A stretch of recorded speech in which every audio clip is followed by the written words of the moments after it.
మనము కూడా దేవుని మీద ప్రేమ పెంచుకునేటువంటి వారమై ఉండాలి. దేవుని కొరకు జీవించేటువంటి వారమై ఉండాలి. హల్లెలూయా. అందుకనే దేవుని యొక్క లేఖనములో యోహాను సువార్త 3వ అధ్యాయము 16వ వచనములో ఒక మాట సెలవిస్తున్నాడు. దేవుడు లోకమును ఎంతో ప్రేమించెను, కాగా ఆయన తన అద్వితీయ కుమారునిగా పుట్టిన వాని యందు విశ్వాసముంచు ప్రతివాడును నశింపక నిత్య జీవము పొందునట్లు ఆయనను అనుగ్రహించెను. హల్లెలూయా, హల్లెలూయా.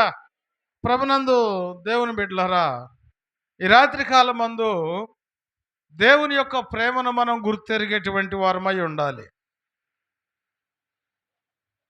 ఏంటి దేవుని యొక్క ప్రేమ?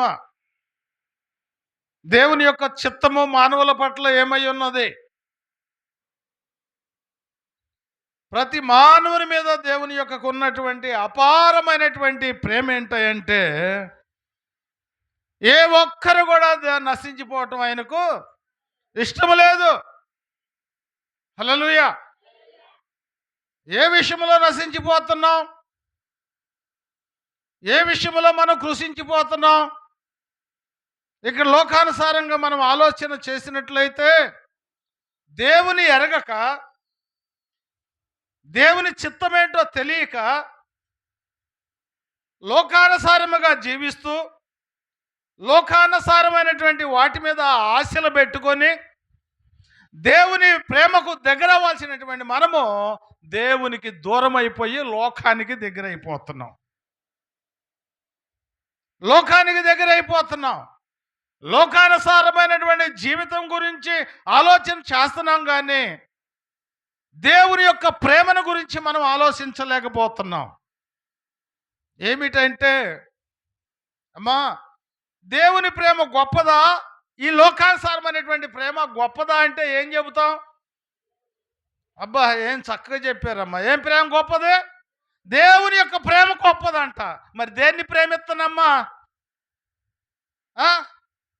తెలిసినటువంటి దేవుని ప్రేమ గొప్పదని తెలిసినటువంటి నీవు దేవుణ్ణి ఎందుకు ప్రేమించట్లేదు? దేవుణ్ణి ఎందుకు ఆరాధించట్లేదు? దేవుణ్ణి ఎందుకు స్తుతించట్లేదు? ఆయన సన్నిధికి ఎందుకు రావట్లేదు?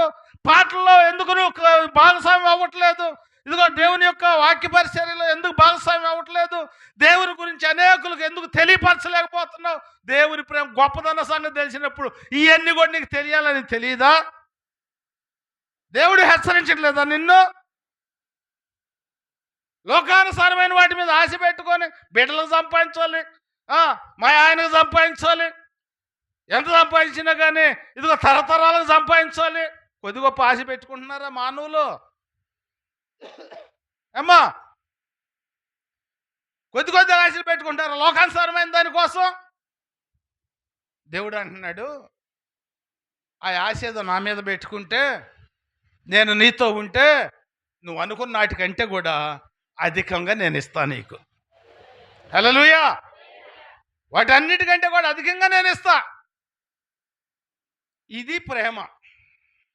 కానీ ఈ ప్రేమను మనం గ్రహించలేక, ఏమా, దేవుడు ఇచ్చేటువంటి ఆశీర్వాదమును పొందుకోలేక, లోకానుసారమైనది సంపాదించలేక, ఏమా, దేవుడిచ్చే ఆశీర్వాదం పొందుకోలేకపోతున్నాము, లోకానుసారంగానూ సంపాదించలేకపోతున్నాము, దరిద్రులమైపోతున్నాం. ధనవంతులమై ఉండాల్సినటువంటి మనము దరిద్రులమైపోతానికి కారణం ఏంటంటే, నిన్ను ధనవంతునిగా చూడాలని ఆశపడుతున్నటువంటి ఆ దేవుని వైపు నువ్వు చూడలేకపోతున్నావు. ఆ ప్రేమను కనుగొనలేకపోతున్నావు. పరిశుద్ధ గ్రంథం మనకేం తెలియపరుస్తుంది చెప్పాలి? దేవుడు లోకమును అంటే లోకములో జీవిస్తున్నటువంటి ప్రతి మానవుని ఎంతో ఎంతో ప్రేమించాడన్నాడా? లేకపోతే కొద్దిగా ప్రేమించానన్నాడా? ఎంత అన్నాడా? ఎంత అన్నాడు? ఎంతో అంటే మానవుల మీద అంతులేనటువంటి ప్రేమను పెంచుకున్నాడు యేసయ్య. ఇంత అంత కాదు. ఎందుకు అంత ప్రేమ పెంచుకున్నాడంటే ఆయన ఎంతో ఇష్టముగా, ఎంతో ప్రేమతో, హృదయపూర్వకంగా తన చేతులతో నిన్ను నియమించాడు. తన చేతులతో నిన్ను నియమించాడు. నిన్ను నియమించినటువంటి నీ దేవుడు నువ్వు నశించిపోవటం ఆయనకి ఇష్టం లేదు. ఈ లోకానుసారమైనటువంటి జీవితంలో నువ్వు నశించిపోవటం ఇష్టం లేదు. ఎందుకు ఇష్టం లేదా అంటే ఈ లోకానుసారమైనటువంటి జీవితము జీవించి ఈ లోకానుసారమైనటువంటి యాత్ర ముగించిన తరువాత వారి పయనం ఎటువైపు వెళుతుందంట? ఏమ్మా? నిత్య నరకం వైపు వెళ్ళిద్ది. నిత్య నరకం వైపు వెళ్ళిద్ది. నిత్య నరకం వైపుకు వెళ్ళినప్పుడు ఆ నరకములో ఏముంటుందంట? ఏమ్మా? ఏడ్పు, పొళ్ళు కొరుకుతాయో, అయ్యో అయ్యో అయ్యో అయ్యో అయ్యో అయ్యో అయ్యో, ఎంత గోసబెట్టినా పట్టించుకునే నాదుడు ఉండడంట. పట్టించుకునే నాదుడు ఉండడంట. ఆ నరక ఘోషలోకి నువ్వు వెళతావు, నిన్ను సృష్టించినటువంటి నీ దేవునికి ఇష్టం లేదంట. హల్లెలూయా, హల్లెలూయా. అందుకనే ఆయన చూపినటువంటి అపారమైనటువంటి ప్రేమ, ఎంత ప్రేమ అంటే నీకు ఒక్క మాటలో తెలియాలంటే, పరలోకమును విడిచాడు, భూలోకానికి వచ్చాడు. పరలోకములో ఆయనకి కొదువ లేదు, భూలోకంలో సమస్తము కొదువే. పరలోకములో శ్రమలు లేవు, భూలోకములో అంత నరకమే.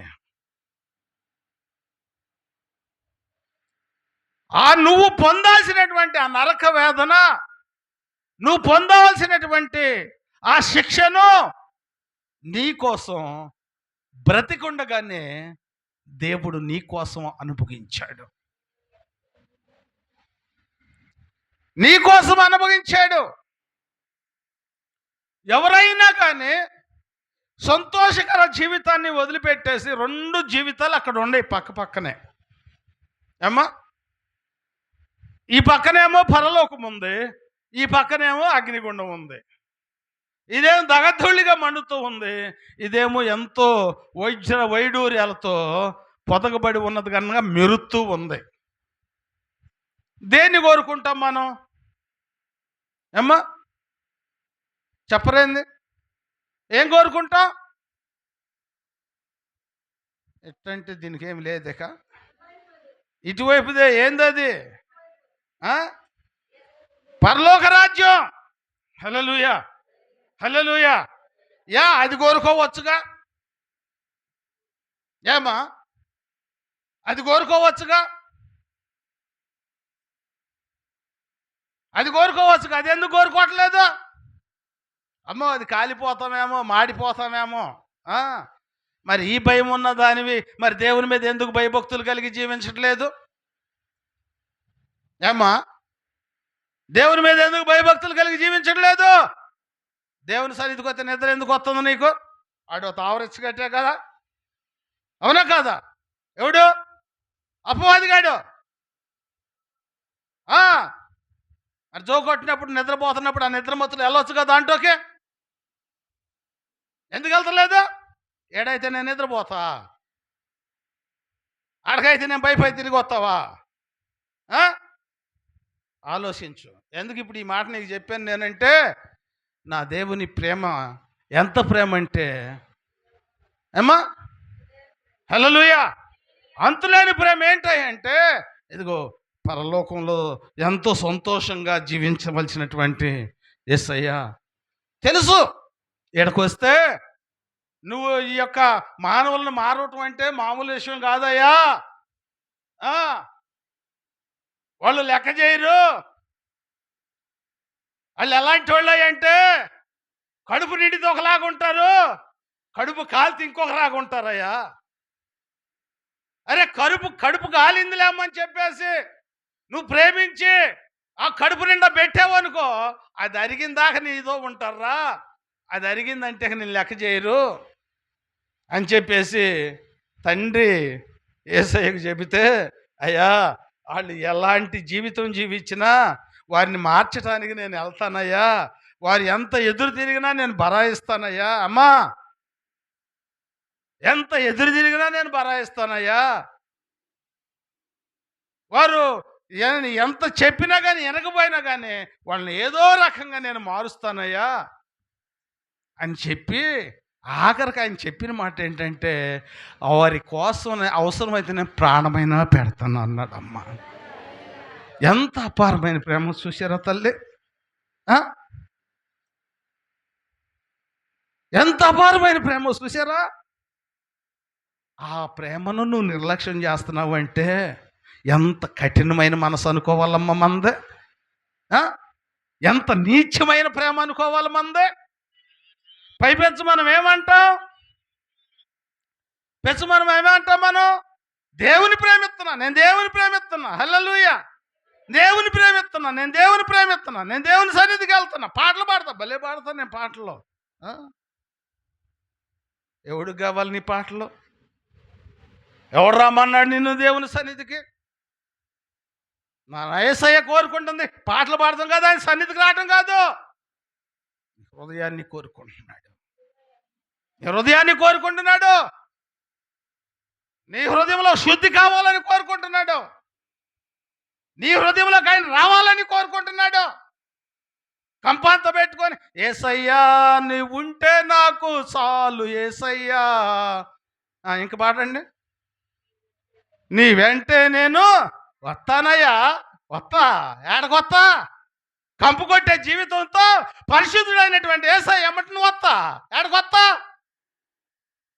ఆ కంపురు కడుక్కో నా ఎమ్మటి ఉద్దుకానికి, అది కావాలయ్యా నాకు, అంటే లోకం కావాలయ్యా, ఆ కంపురు కడుక్కో నా ఎమ్మటి ఉద్దుకానికి, అది కడుక్కోకుండా నేను వస్తానయ్యా, నీ వెంటే నేను వస్తానయ్యా, ఏడకొత్తా, నువ్వు పోయేది పాతాళంలోకి, ఆ కంపు కొట్టిన వాళ్ళు అందరూ ఏడకపోయేది పాతాళంలోకి. ఆ పాతాళ జీవితమును తప్పించటానికి సుందరమైనటువంటి వనాన్ని వదిలిపెట్టేసి స్వేచ్ఛా జీవితాన్ని వదిలేసి ఈ నిత్య నరకాగ్నిలోకి ముందుగా ఆయన వచ్చాడమ్మా, నువ్వు వాటం కాదు. ఆ మరణ కారణమైనటువంటి ఆ వేదన తప్పించడానికి ఆయన ఈ లోకానికి వచ్చాడు. తల్లి గ్రహిస్తున్నావా ఏమా, దేవుని ప్రేమను గ్రహిస్తున్నావా? సన్నిధికి వస్తున్నాలే అనుకుంటున్నావా? సరిపెట్టుకుంటున్నావేమో, కుళ్ళిపోద్ది, కంపు కొట్టి కొట్టి కొట్టి కుళ్ళిపోద్ది, కుళ్ళిపోయిందంటే పక్కెమ్మటోళ్ళు కూడా ఎవరు కూర్చోలేరు. హల్లెలూయా. ఆ పాపరోత జీవితమును నువ్వు తీసేసుకోవాలని పరలోకమును విడిచి భూలోకానికి వచ్చినటువంటి నీ దేవుడు నిన్ను పాతాళంలోకి పోకుండా తప్పించడం కొరకు ఆయన ఎంత త్యాగం చేస్తున్నాడంటే, నువ్వెటు పోతున్నా నీ వెంటే వస్తున్నాడమ్మా, నువ్వెటు పోతున్నా నీ వెంటే వస్తున్నాడమ్మా. నువ్వు పాపం చేస్తుంటే, నువ్వు వ్యభిచారం చేస్తుంటే, నువ్వు దొంగతనం చేస్తుంటే యేసయ్య దుఃఖిస్తున్నాడమ్మా. గుర్తుంచుకో. ఎవరు లేరులే ఇక్కడ, ఎవరు లేరులే, నేను ఏం చేసినా చూడరు అనుకుంటున్నావేమో అమ్మా. కళ్ళల్లో నిండి బాష్ప బిందులు రాలుతున్నాయి యేసయ్యకు. గ్రహించలేకపోతున్నావు తల్లి, గ్రహించలేకపోతున్నావు. నన్ను ఎవరు చూస్తలేదు అనుకుంటున్నావు. దేవుని యొక్క కనుదృష్టి లోకమంతా సంచారం చేస్తుంది. మర్చిపోబాక. పరిశుద్ధాత్మ దేవుడు గద్దించుచుండగా నీ హృదయంలో ఆ రోత జీవితమును ఎందుకు విడిచిపెట్టలేకపోతున్నావు? చూస్తున్న దేవుడు అన్న సంగతి బిరుదు లేదా యేసయ్యకు? ప్రతి ఒక్కరినే చూస్తున్నాడు, ఒక్కరిని కాదు, ఇద్దరిని కాదు, బహిరంగంగా చూస్తున్నాడు, గదిలో జరిగేది చూస్తున్నాడు.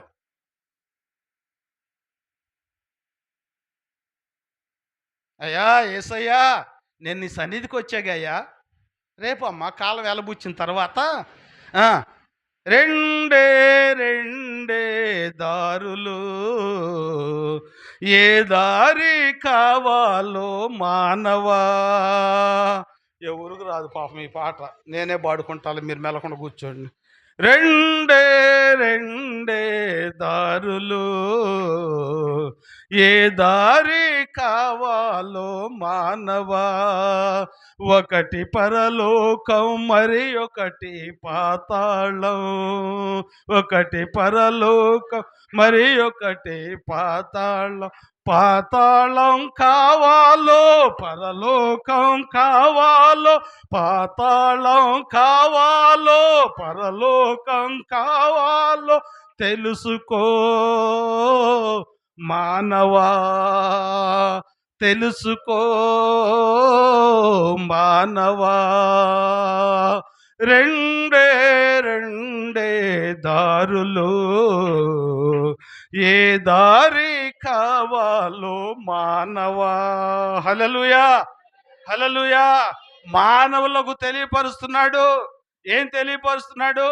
ఒరే మానవుడా, ఈ లోకము విడిచిపెట్టిన తర్వాత నీ ముందు కనపడేది రెండే మార్గాలు రా. ఆ రెండు మార్గాల్లో ఏ మార్గము కావాలో నువ్వే తెలుసుకో.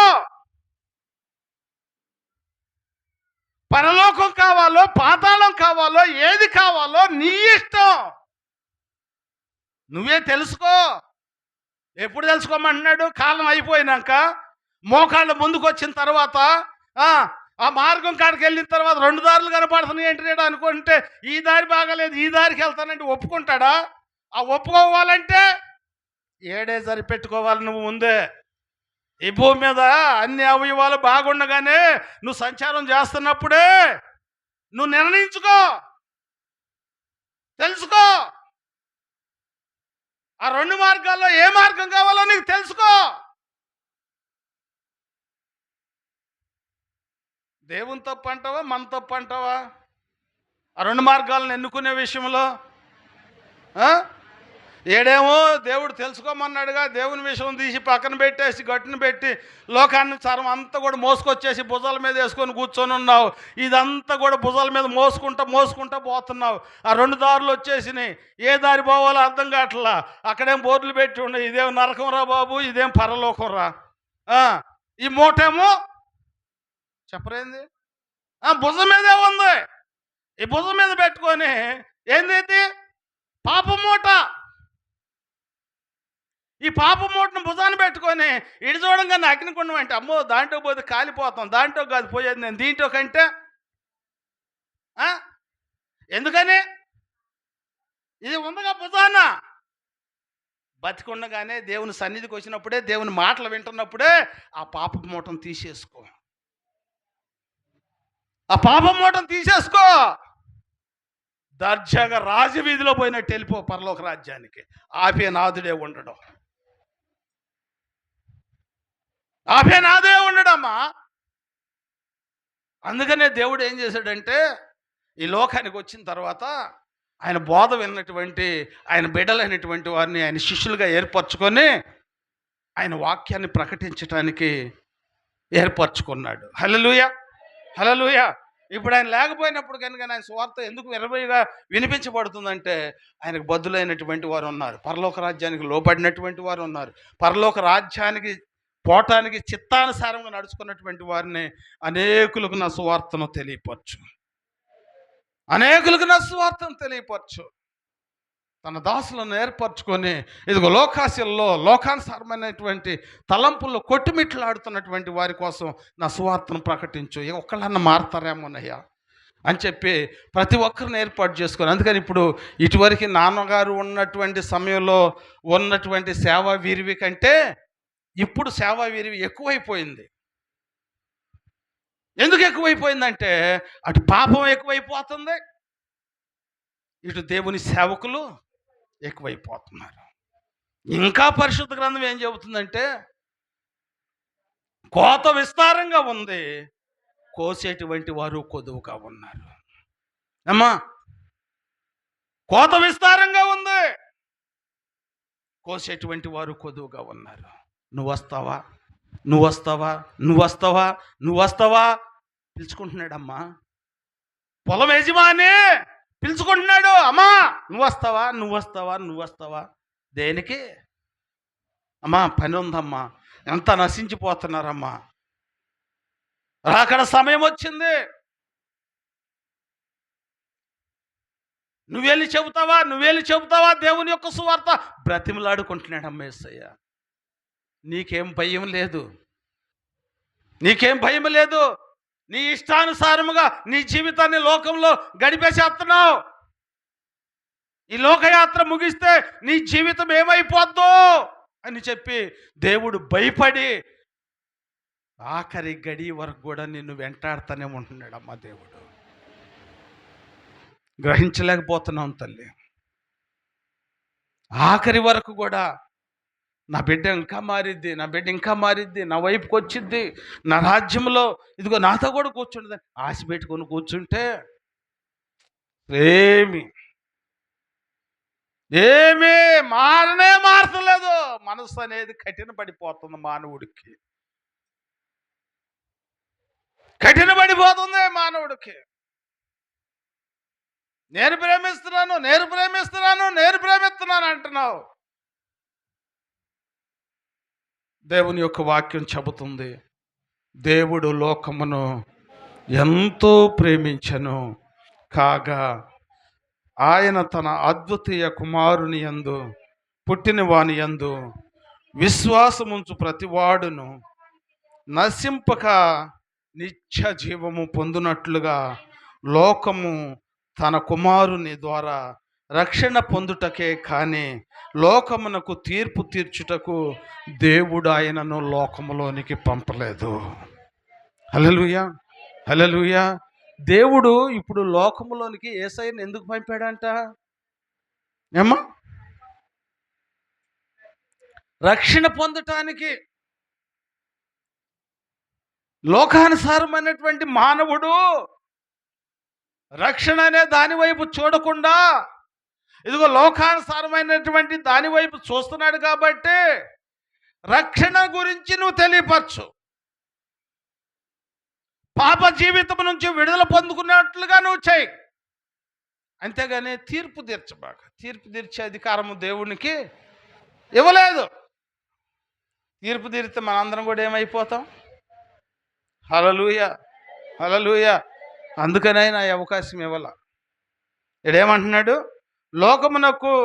లోకము తన కుమారుని ద్వారా రక్షణ పొందుటకే కానీ లోకమునకు తీర్పు తీర్చుటకు దేవుడు ఆయనను లోకములోనికి పంపలేదు. ఇప్పుడు చెప్పండి, మన దేవుడు ఎందుకు వచ్చాడు? మనల్ని రక్షించటానికి, ఆయన రాజ్యంలోకి తీసుకెళ్తానికి వచ్చినటువంటి దేవుడు మన కోసం ఎప్పుడు వరకు ఎదురు చూస్తున్నాడు? మనం ఈ లోకయాత్ర ముగించే వరకు కూడా మన వైపు అయినా ఎదురు చూస్తున్నాడు. అంటే ఎంత ప్రేమ ఇది! ఎంతో ప్రేమ, దీనికి హద్దులు లేవు. మనమేమో కొద్ది ప్రేమను కూడా చూపించలేకపోతున్నాం, కొద్ది ప్రేమను కూడా చూపించలేకపోతున్నాం. ఆయన చూపించేటువంటి అపారమైనటువంటి ప్రేమ ఎంతో అని ఎందుకు అన్నాడు అంటే, అమ్మా ఆయన్ని తిట్టినా, ఆయన దూషించినా, ఆయన్ను ఇదిగో హేళన చేసినా, ఆయన గాయపరిచినా నిన్ను విడిచిపెట్టని ప్రేమే యేసు ప్రేమ.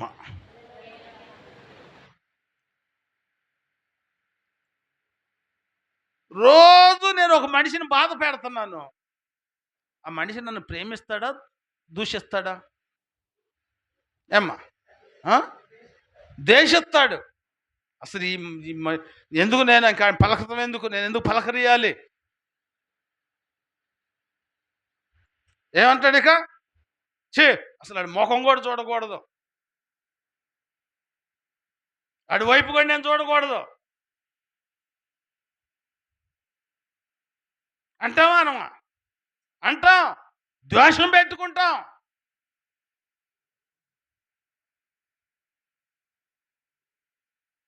చూసారా దేవుని యొక్క ప్రేమకు మన ప్రేమకు ఎంత వ్యత్యాసం ఉందో? ఏమా ఎంత వ్యత్యాసం ఉందో తెలుసా? ఇక కోపంలో గబక్కన వస్తే తూ అని ముఖాన్ని కూడా ఉత్తాం. అయినా కానీ యేసయ్య అంట అప్పుడు ఆయన కచ్చీపులు కూడా లేవు. హల్లెలూయా. ఏం చేశాడు? ఎందుకని? బా ఎంత చక్కగా గుర్తుపెట్టుకున్నారా ఏమ్మా? ఎవరి కోసం అమ్మా సిలువ యాగం? మన కోసం అంటే మంచి బట్టలు కట్టుకోవాలి ఏమ్మా, ఇంట్లో బీరువా నిండా డబ్బులు ఉండాలి. ఇందుకోసమే నా ప్రేమ? దేనికి? దీన్ని కడుక్కోమని. ఆయన రక్తం కార్చింది ఎందుకంటే ఆ రక్తం ద్వారానే దీన్ని గడిగేది. ఈ బయట నీళ్ళబెట్టి ఏమ్మా, బయట నీళ్ళబెట్టి కడుక్కుంటే పై పైనే కడుగుతావు, హృదయాన్ని కడగలేవు. ఆయన చూపిన ప్రేమ అమ్మా, ఎంతో ప్రేమ అంటే దానికి అద్దులు లేవు. ఇక ఆ ప్రేమకి, ఆయన ప్రేమకు లేవు అంటే నువ్వు ఎంత వ్యతిరేకం చేసినా కానీ నీ మీద ఆయనకు ప్రేమ తప్ప ఇక రెండోది అసూయ అనేది, దూషణ అనేది ఏది రాలా.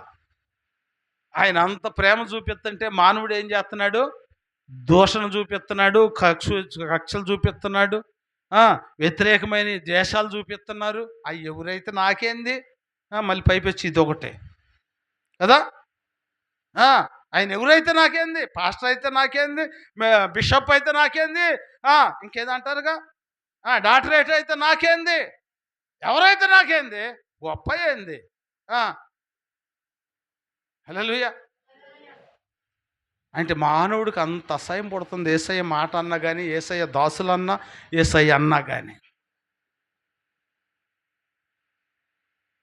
అయినా కానీ ఏం చేస్తున్నాడు? ప్రేమిస్తున్నాడు. ఇప్పుడు వాక్యం ఏం చెబుతుంది మనకు? ఆ ప్రేమను మీరు కూడా పంచుకోండి. ఆ ప్రేమను మీరు కూడా కలిగి ఉండండి. కలిగి ఉన్నటువంటి ప్రేమను అనేకులకు మీరు పంచండి. ఆ ప్రేమను అనేకులకు పంచండి. నేను పంచినట్టుగానే ఆ ప్రేమను అనేకులకు పంచు. 10 మందిని ప్రేమించి ఒక మనిషి మీద నువ్వు అసూయ పెట్టుకున్నావు అనుకో, జీవ గ్రంథంలో నీ పేరు ఉండిద్దా, కొట్టేయబడిద్దా? 10 మంది మీద ప్రేమ ఉంచాంగా, ఒకళ్ళ మీద పోతే ఏమైంది ఏమో? ఆ ఒక్కరు కూడా లేరు యేసయ్య మనసులో. ఆ ఒక్కరు కూడా లేరు. అలాంటి ప్రేమ నువ్వు కలిగి ఉండాలంటుంటే మరి మనం ఏం చేస్తున్నావు ఏమ్మా? ఆయన 10 మంది కలిగి ఉన్న, 9 మందిని కలిగి ఉన్న ఒక మనిషి మీద నువ్వు ద్వేషం ఉంచుకున్నా కానీ పరలోకానికి పోవంటుంటే, ఒక్క మనిషి మీద మనం ద్వేషం ఉంచుకుంటున్నాం, 10 మంది మీద ఏమో ప్రేమ చూపిలేకపోతున్నాం. ఒక మనిషి మీద ప్రేమ చూపిస్తున్నాము, 10 మంది మీద ద్వేషం పెట్టుకుంటున్నాం. హల్లెలూయా. ఒక గ్రామంలోనంట ఒక మందిరం ఉందంట. ఆ మందిరం కంట ఆ కుటుంబము అందరూ రాకముందే వాళ్ళు వస్తారంట చర్చికి. ఊడుతారంట, సాపలు వేస్తారంట, అన్ని పనులు చేస్తారంట చర్చిలో. అన్ని పనులు చేస్తారంట. హల్లెలూయా. అన్ని పనులు చేసి ప్రార్థన మొదలైద్దంట. మొదలైనాక ప్రారంభం అయిద్దంట వాళ్ళకి. ఏందది? నిద్ర. చాలామంది ఇప్పుడు అది కూడా చేస్తున్నారు. ఇప్పుడు ఇక్కడ కూడా చేస్తున్నారు. ఏం మొదలైద్ది? నిద్ర మొదలైద్దంట. ఆమేనన్న తర్వాత మెలకు వచ్చిందంట. రోజు పాస్టర్ గారు అడిగాడంట, అమ్మా ఆ పాస్టర్ గారేమో వాకింగ్ చెప్పే లెక్కలో వాళ్ళని గమనించట్లా, నేనైతే గమనిస్తానే ఉండా. ఏం గమనిస్తున్నాను నేను? చెప్పుకో, నాకేందంట, నా పని నాదే, నీతో నాకు పని లేదు. హల్లెలూయా, హల్లెలూయా. నేనైతే ఎవరెవరు నిద్రపోతున్నారో అందరూ నేను గమనిస్తానే ఉండా. పాస్టర్ గారు ఏం గమనించలేదంట. అమ్మా, అసలు ఎవరు రాకముందే నువ్వు చర్చికి వస్తున్నావు, చాపలేస్తున్నావు, అంతా ఊడుతున్నావు, పరిచర్య అంత బాగా చేస్తున్నావమ్మా, నీకు దేవుడు ఎంత గొప్ప ధన్యత ఇచ్చాడమ్మా అన్నారంట. హల్లెలూయా, హల్లెలూయా. దేవుడు నీకు ఎంత గొప్ప ధన్యత ఇచ్చాడంటే ఆమందంట, అయ్యగారు నేను ఈ ఏడకు వచ్చి ఇవన్నీ చేసేది దేవుని దగ్గర ధన్యత పొందుకుంటానికి కాదు అయ్యగారు, ఇంటికాడ మాది ఇల్లు కొద్దిది, మేము పిల్ల జల్ల ఎక్కువ ఉన్నాము, పనుకుంటానికి ఖాళీ ఉండదు, కొద్ది గొప్ప ఏడన సమయం దొరికితే కూర్చున్నాం పనుకున్నా కానీ దోమలు కొడతాయి, ఏడకు వస్తే దోమలు కొట్టవు. అసలు అదేందో కానీ అయ్యగారు, ప్రార్థన మొదలేసేంత వరకు నాకు నిద్రే రాదు అయ్యగారు. ఎప్పుడైతే ప్రార్థన స్టార్ట్ చేస్తావో అప్పుడు బట్టి నిద్ర మళ్ళీ ఆమె అన్నాక నాకు నిద్రపోయిద్ది అయ్యగారు. ఇంత నిద్ర నాకు ఇంటికాడ ఎప్పుడు బాగున్నాయా నేను. హల్లెలూయా, హల్లెలూయా. ఏందంట, ఎందుకు వస్తుందంట? హల్లెలూయా. అట్టాగే జోలపాటలాగా ఉంటుంది. దేవునికి ఒక్కొక్కళ్ళు వాక్యం చెబుతుంటే లాలమ్మ లాలి అదే పాట ఉంది. హల్లెలూయా. లాల పాట పాడినట్టుంది జోలపాట. ఇప్పుడు కూడా కళ్ళు తెరవల నేను ఇన్ని చెప్పినా కానీ. ఏమ్మా, హల్లెలూయా. దేవుని యొక్క కృపను బట్టి దేవుడు వారిని దీవించునుగాక. అంటే ఏంది? ఆ నిద్రమత్తు నుంచి వారికి విడుదల ఇచ్చునుగాక. దేవుని యొక్క అపార ప్రేమను వారు తెలుసుకొందురుగాక. హల్లెలూయా. దేవుడు ఆ నిద్రపోవటానికంటే దేవుని సన్నిధికి ముందుగానే వస్తుందంట, లేట్ కాకోకుండా. ఎందుకంటే మళ్ళీ వచ్చినాక ఓడవటం సాపలేయటం ఎంత అయితే మళ్ళీ ఒక అరగంట లేట్ అయితే అరగంట నిద్ర వేస్ట్ అయిద్దని. అంత భక్తి మనకు వద్దమ్మా. హల్లెలూయా. మన భక్తి అంత ఏంటంటే యేసయ్య కోసం చేద్దాం. ఎందుకంటే ఆయన అపారమైనటువంటి ప్రేమ మన మీద చూపిస్తున్నాడు. మనం దేవుని ప్రేమిస్తున్నాం అనుకుంటున్నాం కాబట్టి కనుక మనం దేవుని ప్రేమించడం కాదు, దేవుడే మనల్ని ప్రేమిస్తున్నాడు, తన ప్రేమను మనకు వెల్లడిపరుస్తున్నాడు. ఒక మాట చదువుకొని మనం ప్రార్థన చేసుకుందాం. రోమీయులకు రాసినటువంటి పత్రిక 5వ అధ్యాయము 8వ వచనం. అయితే దేవుడు మన ఎడల తన ప్రేమను వెల్లడిపరుచుచున్నాడు, ఎలాగనగా మనం ఇంకనూ పాపులమై ఉండగా క్రీస్తు మన కొరకు చనిపోయెను, కాబట్టి ఆయన రక్తము వలన. హల్లెలూయా, హల్లెలూయా. ఏం చెబుతుంది దేవుని యొక్క వాక్యము? దేవుడు మన ఎడల తన ప్రేమను వెల్లడిపరుస్తున్నాడు. ఎట్లనగా ఏందంట? ఇప్పుడు పానయ్య భలే గుర్తు చేసేవమ్మా. హల్లెలూయా. పానయ్య ఏమై ఉన్నాడు? పాపంలో ఉన్నాడు. పాపంలో ఉన్నటువంటి పానయ్యను మార్చడానికి దేవుడు ఏం కార్చాడంట? ఆయన రక్తమును కార్చాడంట. ఇప్పుడు ఆ బిడ్డ దేంట్లో కడగబడాలి? యేసు రక్తములో కడగబడాలి. యేసు రక్తంలో కడగబడాలి.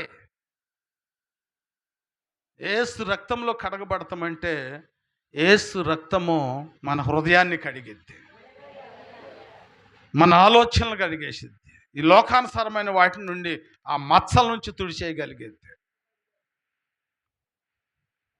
ఇప్పుడు ఆ రక్తంతో కడగబడాలని ఆయన నిశ్చయించుకొని ఆయన సన్నిధిలో కూర్చున్నాడు. ఏమ్మా, మరి అందరూ కూడా మీ యొక్క ఇంటికి వెళ్ళి మీ యొక్క అనుదిన ప్రార్థనలో మీరు ఆ బిడ్డ కోసం ప్రార్థన చేయాలి. రేపు పునరుత్థాన దినములో మరి బాప్తిస్ట్ కార్యక్రమం ఉన్నది. మరి ఆ బిడ్డ కొరకు మీరు అందరూ కూడా ప్రార్థన చేయాలి బలంగా. దేవుని యొక్క చిత్తం ఏమై ఉన్నదో, దేవుని యొక్క ప్రణాళిక ఏమై ఉన్నదో, మరి ఆ బిడ్డను ఎందుకు తీసుకొచ్చాడో, ఎందుకు రక్షించుకుంటున్నాడో దేవుడు ఆ బిడ్డతో మాట్లాడి ఇక లోకంలో జారిపోకుండా ఆ బిడ్డను దేవుడు పట్టుకొని ఆ బిడ్డను బలపరిచినట్లుగా ఇదిగో మరి ఆ బిడ్డ కొరకు మన అందరం కూడా ప్రార్థన చేయాలి. ఒకసారి చదువమ్మా. ఆ, మన ఎడల తన ప్రేమను వెల్లడిపరచుచున్నాడు. ఎట్లనగా మనం ఇంకనూ పాపులమై ఉండగానే క్రీస్తు మన కొరకు చనిపోయెను. కాబట్టి ఆయన రక్తము వలన ఇప్పుడు నీతిమంతులుగా తీర్చబడి మరింత నిశ్చయముగా ఆయన ద్వారా ఉగ్రత నుండి రక్షింపబడుదుము. ఏలైనగా శత్రువులమై ఉండగా ఆయన కుమారుని మరణము ద్వారా మనము దేవునితో సమాధానపరచబడిన యెడల ఆయన జీవించుట చేత మరి నిశ్చయముగా. హల్లెలూయా, హల్లెలూయా. మనము పాపంలో ఉన్నప్పుడే మన పాపముల నుంచి విడిపించటానికి ఆయన తన ప్రాణమును పెట్టాడు. అందుకనే దేవుడు లోకమును ఎంతో ప్రేమించాను. ఎంతో ఎందుకంటే ఇదిగో ఆయన ప్రాణమును పెట్టడానికి కూడా వెనుదిరగనటువంటి అపారమైనటువంటి ప్రేమ యేసయ్య మన కోసము పెట్టాడు కనుక అది విలువైనటువంటి ప్రేమని గ్రహించి ఆ ప్రేమకు బద్దులమైపోయి ఆయన యొక్క బిడ్డలుగా, ఆయన యొక్క సాక్షులుగా మనం జీవిద్దాం. దేవుడి కొద్ది మాటలను ప్రభు మన వెనుకల్లో దీవించి ఆశీర్వదించి మహిమ పొందును గాక. ప్రార్థన చేసుకుందాం.